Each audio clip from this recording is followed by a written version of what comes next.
And we are back live with you from Brampton. Doug Ford brought his show on the road here today as part of his cross-provincial tour, excuse me. City News was able to get a behind-the-scenes look and a one-on-one. The opposition says he's campaigning. The premier, though, begs to differ. Stop one is at Sheridan College in Brampton, a meet and greet and a perfect photo op. So this does look like an election campaign. But that's just not the fact.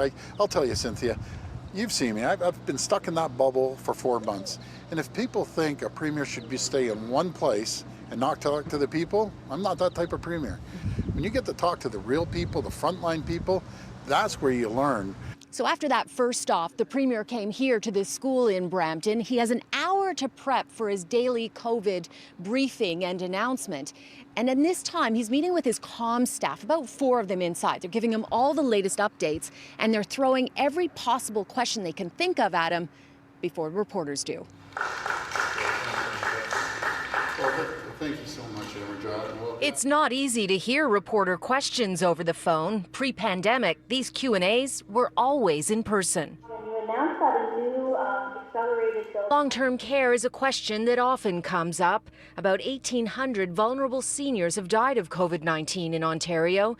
The premier will be announcing details of a commission to look into those deaths by the end of this month. Is this your Achilles heel, long-term care? If you look at BC versus Ontario, Ontario has 3 times as many residents, but 13 times as many deaths. Is it a sign that the government failed to act? No, not at all. We inherited this problem. But that's a problem nationally, and BC moved far quicker than Ontario did. For example, it stopped workers from going into multiple homes far sooner than Ontario did.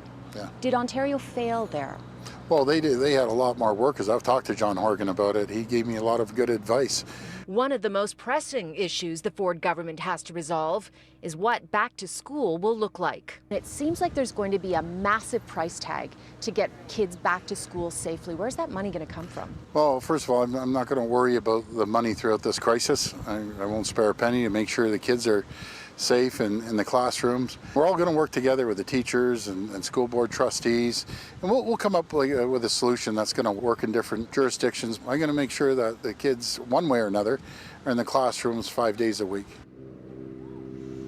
As for the economy, I asked the premier if the next 2 years will be even tougher than his first 2 years in office. Remember, his focus was always balancing the budget. Difficult decisions that may not be popular will surely have to be made. Doug Ford says he's not concerned, pointing out before the pandemic, Ontario was looking at $3 billion more in revenue. He thinks it will recover.